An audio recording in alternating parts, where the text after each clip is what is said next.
Queridos, nós vamos dar continuidade à nossa série de mensagens no Sermão do Monte.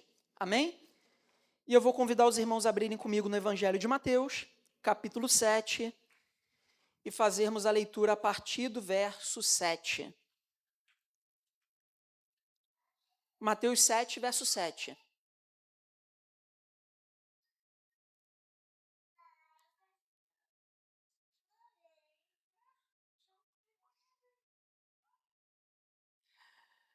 Mateus, capítulo 7, leitura a partir do verso 7. Já adiantando aqui para os irmãos, hoje a gente vai falar sobre oração. Amém, irmãos? Sobre não só a oração, mas a persistência na vida de oração. Amém? Vamos ler o texto? Mateus capítulo 7, leitura a partir do verso 7, diz o seguinte: Peçam e lhes será dado, busquem e encontrarão, batam e a porta lhes será aberta. Pois todo o que pede, recebe, o que busca, encontra, e aquele que bate a porta será aberta. Qual de vocês, se seu filho pedir pão, lhe dará uma pedra? Ou se pedir peixe, lhe dará uma cobra? Se vocês, apesar de serem maus, sabem dar boas coisas aos seus filhos, quanto mais o Pai de vocês que está nos céus dará coisas boas aos que lhe pedirem. Assim, em tudo façam aos outros o que vocês querem que eles lhes façam, pois essa é a lei e os profetas. Vamos orar, queridos? Senhor, nos ajuda, Pai, a compreender a sua mensagem. Que o nosso coração venha se colocar nessa manhã como terra fértil para a Tua palavra. E que a partir da semeadura da Tua palavra no nosso coração, frutos venham ser dados, Pai, na nossa vida prática, na nossa história, de modo que a partir da leitura dessa palavra a nossa vida não seja mais a mesma. Que a Tua palavra possa entrar no nosso coração e mudar a nossa história, Pai. Por isso, diante da exposição da Tua palavra, Pai, glorifica o Teu nome, porque o Senhor é a pessoa mais importante aqui entre nós, Pai. Em nome de Jesus. Amém. Queridos, tem um livro chamado O Poder através da Oração. Quem já ouviu falar desse livro? O Poder através da Oração. É um livro fininho, tem 60 e poucas páginas, você lê numa tarde. Mas talvez tenha sido o livro mais impactante que eu já li sobre oração. Mais impactante. É um livro que está disponível de maneira grátis no site da editora Fiel. Depois vale dar uma olhadinha lá, abrir o site, buscar o livro, baixar. Ele é bem rapidinho. E o autor ele já começa o livro dizendo algo muito interessante. Ele diz que hoje na igreja contemporânea as pessoas elas estão preocupadas com estrutura, né? Com métodos melhores, mas Deus ele está em busca de pessoas melhores. Ele está em busca de homens e mulheres melhores. E segundo ele, homens e mulheres melhores são homens e mulheres que oram. Pessoas melhores são pessoas que perseveram na vida de oração. Uma das pessoas que eu conheci na minha vida, queridos, mais crente, não no sentido pejorativo da coisa, tá? Pessoa crente, santa, piedosa, muito sábia em tudo que ela diz, tem por característica principal, distintiva, a oração. Eu lembro que eu trabalhava com ele é bem mais velho do que eu. O nome dele é Raimundo. Ele veio do interior, do Nordeste, e ele me abençoava muito. Eu era jovem, trabalhava com ele, e era engraçado porque toda vez que eu passava pelo carro dele, porque ele era motorista da empresa, ele sempre estava com a cabecinha curvada assim, eu sabia, ele está orando, né? Ele está orando. E eu lembro que às vezes eu ficava ansioso para poder encontrar com ele, porque eu queria compartilhar as minhas questões, as minhas dúvidas, porque eu sabia que ele sempre tinha alguma coisa sábia para poder dizer para mim. Ele foi um cara assim que me inspirou muito na minha caminhada. E uma das características distintivas da vida dele era que aquele homem orava muito. Aquele homem orava muito. Teve uma vez que ele chegou no trabalho e ele estava com o olho fundo, a carinha bem cansada. E eu falei, o que houve? Não, acordei 4 horas da manhã. Eu falei, mas por quê? Não, porque eu tirei um tempo para poder orar. E eu tinha lembrado que ele tinha chegado muito tarde no outro dia, porque ele era motorista. Então, às vezes, ele viajava para um lugar muito longe e chegava em casa muito tarde. E esse havia sido o contexto daquela manhã. Ele tinha chegado tarde no outro dia e ele acordou cedo, porque quando ele chegou em casa no dia anterior, ele não tinha conseguido orar. E eu lembro que aquilo me constrangeu de uma tal forma que eu falei assim, caramba, eu faço muito pouco. Eu faço muito pouco. Eu oro muito pouco. Eu persevero muito pouco.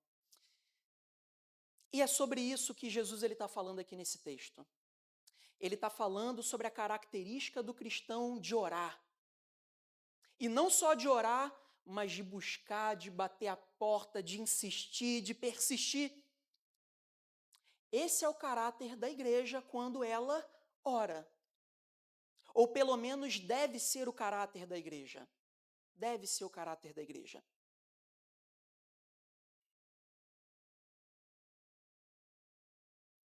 E o primeiro aspecto que eu queria conversar aqui com os irmãos, mais óbvio, é o seguinte: Jesus nos chama a orar de forma persistente. Persistente.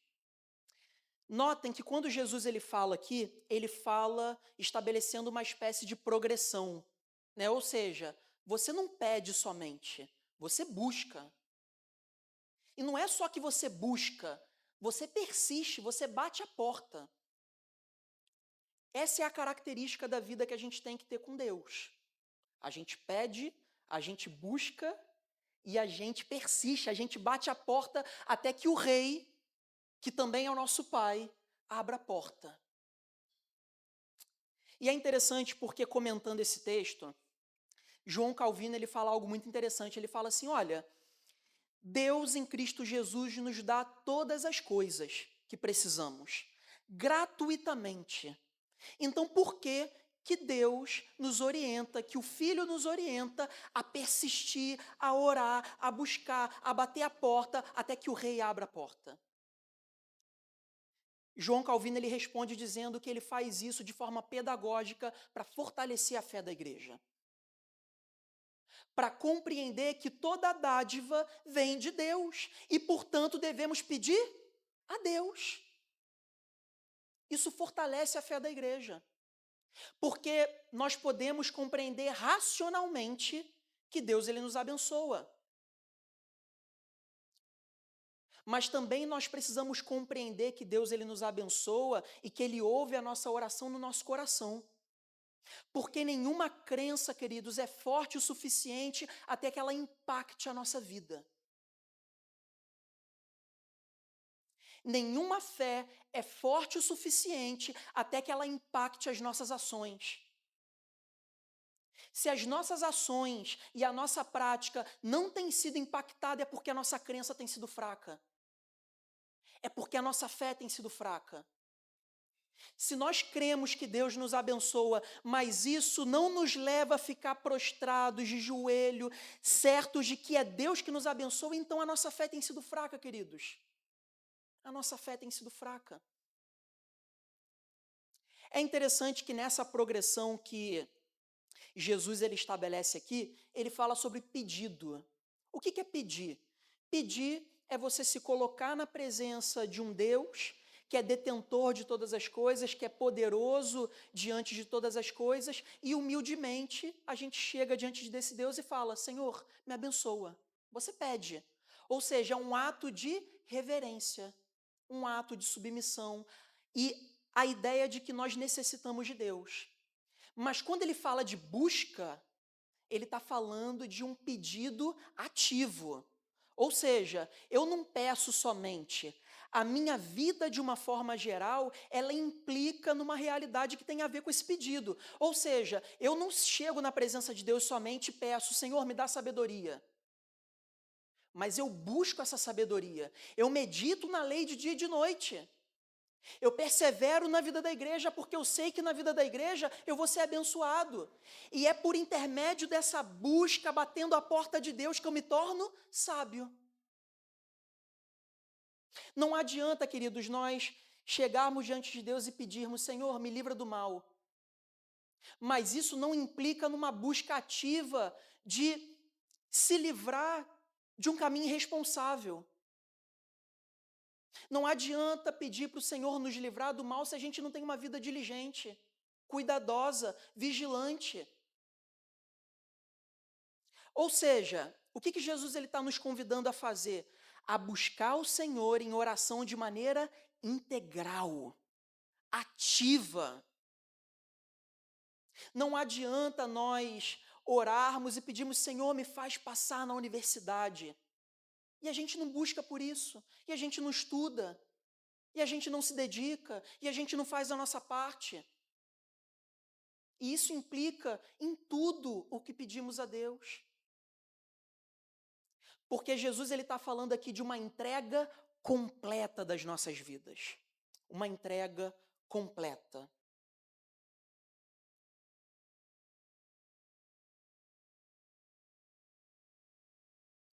Por isso a orientação de Jesus aqui é: peçam, busquem e batam a porta.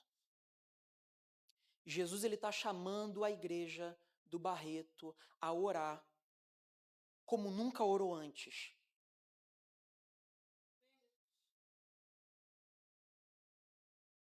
Porque se não for dessa forma, queridos, nós não seremos abençoados pelo Pai. É claro que Deus nos abençoa apesar da nossa apatia, mas nós poderíamos ser muito mais abençoados se nós nos colocássemos como igreja. Se nós orássemos, se nós batêssemos a porta do Pai e Deus abrisse as portas dos céus com as suas dádivas e suas bênçãos. É claro, queridos, que quando a gente fala aqui de persistir numa vida de oração, de buscar, de bater a porta, não tem como a gente não falar do tempo que a gente vive. A gente vive num tempo muito corrido, a gente trabalha muito, a gente estuda muito, a gente passa mais tempo fora de casa do que em casa. E essa é uma realidade. Eu não quero ser insensível à dor dos irmãos. Isso é verdade. Mas quando nós olhamos para esse texto e nós somos orientados a persistir numa vida de oração, Jesus está dizendo o seguinte: olha, a despeito das adversidades que nós passamos, a despeito da correria, do trabalho, da dificuldade, das tarefas, das responsabilidades, a despeito de todas essas coisas, nós precisamos ter uma vida de perseverança diante do Senhor. Porque se a multiplicidade de responsabilidades é uma particularidade do nosso tempo, dizer que a igreja nunca passou por adversidades é uma mentira. Pelo contrário, é uma característica da igreja ao longo dos séculos. E o que a igreja sempre fez? A despeito dessas adversidades, ela cresceu como igreja. A despeito dos problemas que se viveram ao longo da história da igreja, a igreja avançou. Então, o que Jesus está querendo passar para a gente aqui nessa manhã, queridos? Que apesar da correria do dia a dia, apesar dos problemas que a gente tem que enfrentar todo dia, a despeito da adversidade, Jesus está nos chamando a progredir como igreja, a caminhar como igreja, a orar, a perseverar, a bater a porta, a despeito dessas diversidades, queridos. Porque, como eu falei anteriormente num outro sermão, às vezes a gente dá jeito, apesar das correrias da vida, para fazer aquilo que não é virtuoso. A gente está sufocado pelas circunstâncias, mas a gente dá jeito muitas vezes para fazer o que não é virtuoso. Que dirá para fazer aquilo que é virtuoso, que é orar, que é bater a porta de Deus e falar: Senhor, me abençoa. Eu não quero viver no raso, eu quero nadar em águas profundas contigo. Eu não quero viver aquém daquilo que o Senhor me chamou para ser. E isso, querido, Deus, ele nos abençoa por intermédio de oração, de busca, de perseverança, é batendo a porta, é insistindo, porque somente assim nós internalizamos no nosso coração que precisamos de Deus, porque Ele é o detentor de toda dádiva, e por isso nós precisamos pedir, nos prostrar, nos ajoelhar e falar: Senhor, muda a minha vida, muda a minha vida. Eu não quero viver no marasmo. Eu quero ser relevante no seu reino. Eu quero glorificar o teu nome com a minha vida. Mas nós precisamos orar, queridos. Pedir para que as comportas do céu se abram.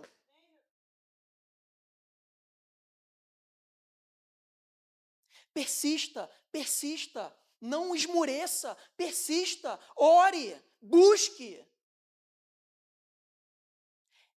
Esse é o tom de Jesus. Esse é o tom de Jesus.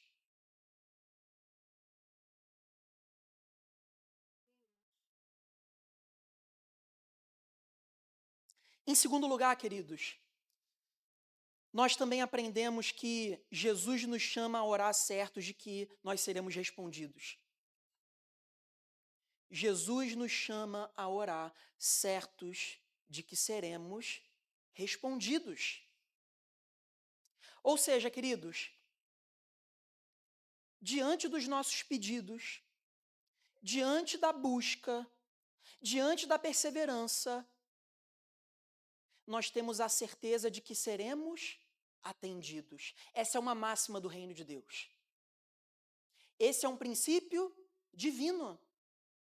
Peçam e será dado. Busquem e encontrarão. Batam a porta e a porta será aberta.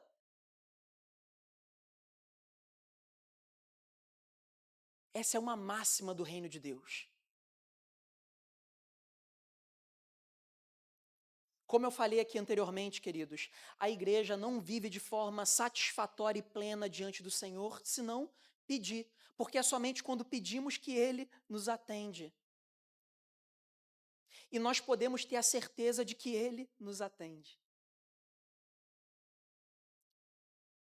E quais são as promessas que Deus nos dá quando nós pedimos, quando nós buscamos, quando nós persistimos, batemos a porta?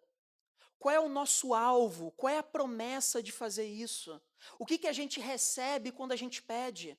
É só olhar para o Sermão do Monte. A gente estudou tudo aqui. Jesus, ele falou o caminho de ser feliz, de ser bem-aventurado. O que a gente precisa ter para ser feliz? Jesus, ele falou aqui o caminho para ter uma espiritualidade sincera, autêntica. Ele falou que o Senhor conhece as nossas necessidades quanto ao que comer, ao que beber, ao que vestir. O Senhor, ele falou aqui no Sermão do Monte sobre a necessidade que nós temos de buscar em primeiro lugar o reino de Deus. Então, se a gente tem dúvidas do que pedir diante do Senhor, é só ler de novo o Sermão do Monte. É só ler de novo o Sermão do Monte. Porque lá nós temos todas as virtudes que Deus ele espera da igreja. Tudo, está tudo lá. Mas por que nós continuamos com a sensação de que pedimos e não recebemos? De que o Senhor não ouve a nossa voz? De que talvez a nossa oração seja perda de tempo? Eu vou falar aqui sobre alguns motivos, possíveis motivos pelos quais a gente tem essa sensação. E, em primeiro lugar, queridos, a nossa fé é muito imediatista. A nossa fé é muito imediatista. A gente vive num contexto em que tudo que a gente quer, a gente recebe assim, né? Se a gente quer uma comida, a gente pede no iFood. E se o restaurante for ágil, ele te entrega em 30 minutos, né? Se a gente quiser ver um filme, a gente não precisa ir para o cinema. A gente tem várias plataformas de streaming dentro da nossa casa. Se a gente quiser assistir um culto de qualidade, é só botar no YouTube para a gente poder assistir.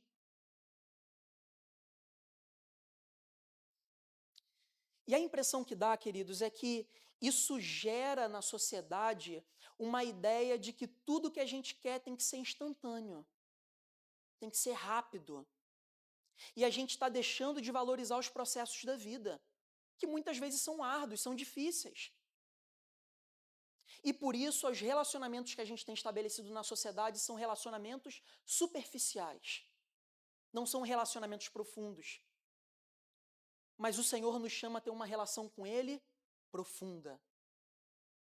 E toda relação profunda exige o quê? Tempo, perseverança, insistência. Apesar das diversidades, perseverar, assim como em qualquer outra relação. Mas a gente quer resultado rápido. A gente quer que as circunstâncias mudem. A gente quer sentir arrepio. Eu não estou dizendo, queridos, que quando Deus ele chega na nossa vida, ele não toca na integralidade do nosso ser. Bem como as nossas emoções, os nossos sentimentos, ele faz tudo isso. Eu amo quando eu me prostro na presença do Senhor e eu começo a sentir aquela presença e eu começo a chorar, me derramar. Eu acho maravilhoso isso. Mas 80% das vezes não é assim. 80% das vezes não é assim. Então, muitas vezes, queridos, nós não perseveramos em oração porque somos imediatistas e não estamos dispostos a desenvolver uma relação com Deus profunda, longa, que não sofre pelas pressões das adversidades, dos problemas, do cansaço, da dificuldade. Quando Jesus está no Getsemane, queridos, ele está com o quê? Ele está com sono, ele está cansado, mas ele entende a necessidade de quê? De orar. E ele ora. E quando ele pede para os discípulos perseverarem em oração com ele, o que eles fazem? Eles dormem. Guardadas as devidas proporções, a impressão que dá é que a igreja dorme. A igreja não ora. A igreja dorme. Porque está preocupada com resultados fáceis, rápidos, imediatos. Mas não está disposta a pagar o preço de seguir Jesus. A orar, a perseverar. Então, muitas vezes, nós nos frustramos na vida de oração porque nós somos imediatistas. Nós não estamos dispostos a construir uma relação com Deus duradoura, muitas vezes sem sentir nada, tá, queridos? 80% das vezes vai ser assim. A gente vai ajoelhar, a gente vai orar, a gente vai pedir a Deus, a gente vai colocar o nosso coração diante de Deus, a gente não vai sentir nada, mas a gente vai ter a certeza de que Ele está do nosso lado.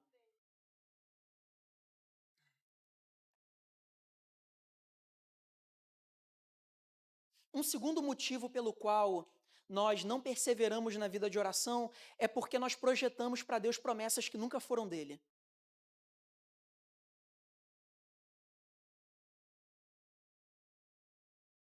Nós nos frustramos na vida de oração por falsas promessas. Falsas promessas. Às vezes, queridos, nós temos tempo de caminhada, muito tempo, mas a gente ainda não sabe o que esperar de Deus. A gente ainda não sabe o que esperar de Deus. E por isso projeta para Ele promessas que nunca foram dele.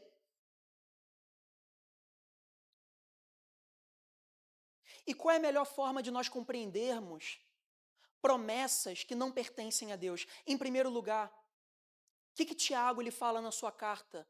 Vocês pedem e não recebem porque pedem mal, pedem segundo as suas próprias vaidades. Ou seja,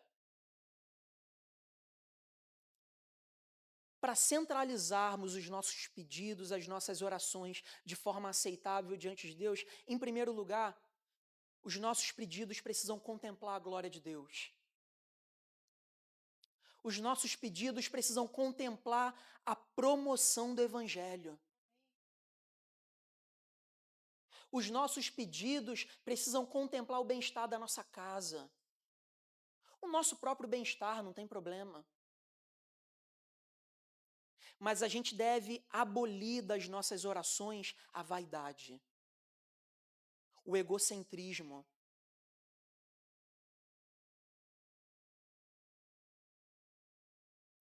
Em segundo lugar, queridos, para que as nossas orações elas não se frustrem, nós precisamos meditar na lei de Deus de dia e de noite, porque é na lei de Deus que nós encontramos as promessas de Deus.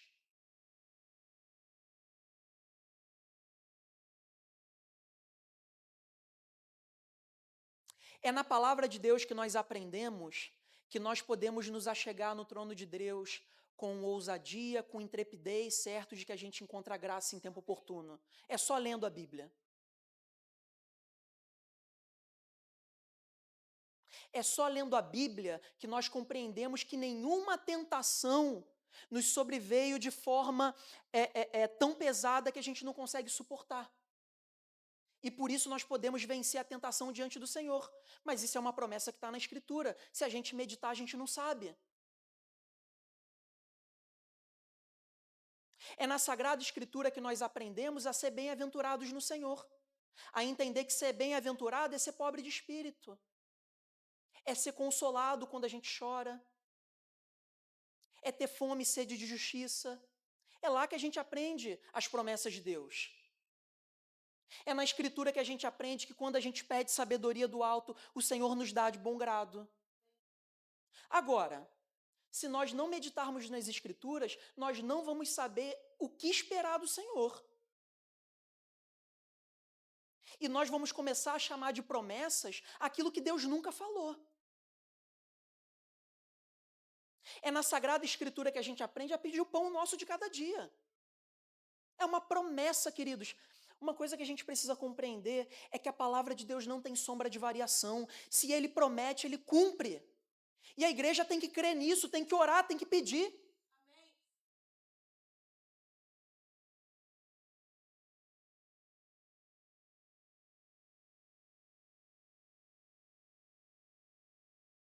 E por fim, queridos, às vezes a gente se frustra na vida de oração porque nós somos incrédulos à promessa de Deus, às promessas de Deus. Nós somos incrédulos às promessas de Deus.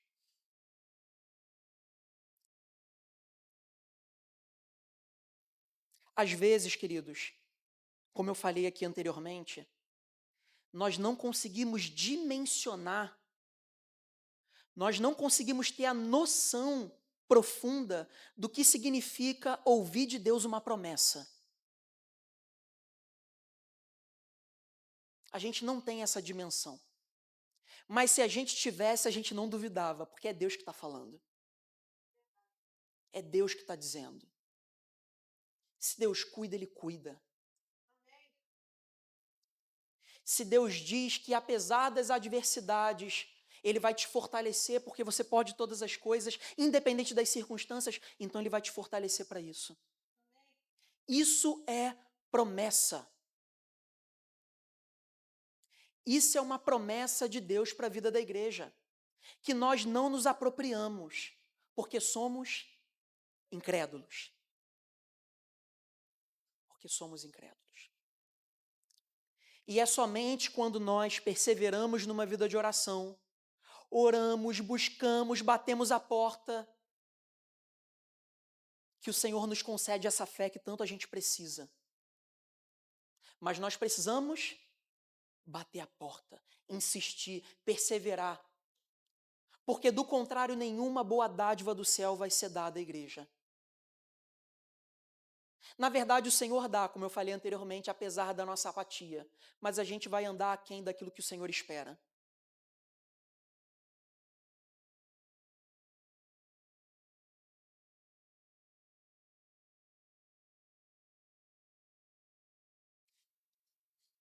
E por fim, queridos, no último ponto, Jesus ele nos chama a orar, certos de que conhecemos o caráter de Deus.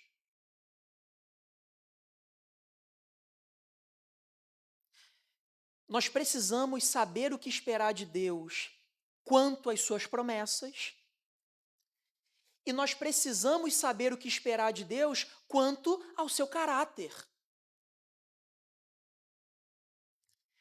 Nós perseveramos, pedimos, buscamos, porque temos a certeza de que seremos atendidos. Mas nós também fazemos isso certo de que nós temos um Deus que nos ama. Um Deus que nos chama de filho, filhos e filhas. É isso que Jesus está querendo ensinar aqui. Que pai, por mais mal que ele seja, ele vai dar pão, ele vai dar pedra no lugar de pão quando seu filho te pedir? Que pai, por mais frágil, por mais pecador, por mais falho que ele seja? Que pai, por mais pecador e frágil que ele seja, quando um filho te pedir peixe, vai dar cobra? Se um pai que é pecador, frágil, faz isso, é capaz de fazer isso pelos seus filhos, que dirá o Senhor? Que dirá o Deus que se encontra no céu? Queridos, imaginem o seguinte, eu quero fazer um exercício aqui com os irmãos. Nós só somos capazes de fazer algo assim pelos nossos filhos porque nós somos recipientes do amor de Deus. Até mesmo o ímpio, se ele tem um pouco de amor, se ele tem um pouco de graça, é porque Deus, na sua graça, concede aos homens maus para que isso aconteça. Mas se nós somos recipientes do amor de Deus, Deus é a fonte do amor. Se nós somos recipientes da graça de Deus, Deus é a fonte de toda a graça. Se nós somos recipientes da misericórdia de Deus, Deus é a fonte de toda a misericórdia.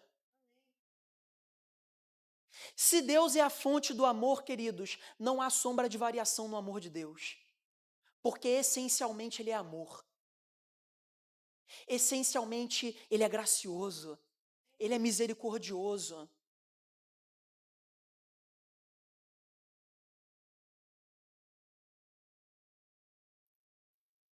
Às vezes, nós somos inundados, queridos, com tantos problemas, com tantas dificuldades, com tantos traumas, com tantos problemas latentes na nossa alma, de desafeto, de desamor, de desesperança. E nós somos marcados de forma tão profunda por essas coisas que, infelizmente, a gente não consegue meditar no amor perfeito de Deus. Mas o que Jesus está querendo nos ensinar aqui nessa manhã é que, apesar das experiências que nós tivemos de desamor, de desafeto, Deus é um ser completamente outro. Apesar das nossas experiências de desafeto e de desamor, nós podemos ter a segurança do que encontrar quando nós nos colocamos diante do Senhor. Porque, diferentemente da sociedade, o Senhor não apresenta um amor cheio de variáveis, cheio de inconstâncias. O amor de Deus é genuíno, verdadeiro. Apesar de, na nossa história, nós aprendermos a trabalhar, a se dedicar, porque se alguém não fizer pela gente, se a gente não fizer por nós, ninguém faz pela gente. A gente aprendeu a trabalhar porque a gente sabe que a gente precisa depender de si mesmo. Diante de Deus não precisa ser assim. Diante de Deus não precisa ser assim. Porque Ele é o nosso Pai, para sempre, para toda eternidade. Se um dia te faltou alguma coisa por desamor, por desafeto, não espere isso de Deus. Deus é um ser completamente outro. Você pode descansar com seu coração tranquilo e depender do Senhor, porque o Senhor tem boas coisas para nós. Nós precisamos saber o que esperar de Deus. Amém, queridos?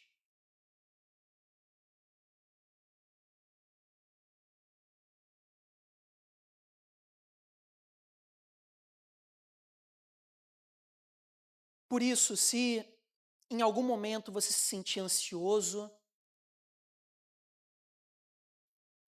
triste porque você não sabe o que esperar da vida, com as variáveis e com as incertezas de todas as coisas, ao ponto de você não se sentir seguro na presença de Deus, lembre-se de que o Pai enviou o seu Filho para derramar o seu sangue precioso por nós.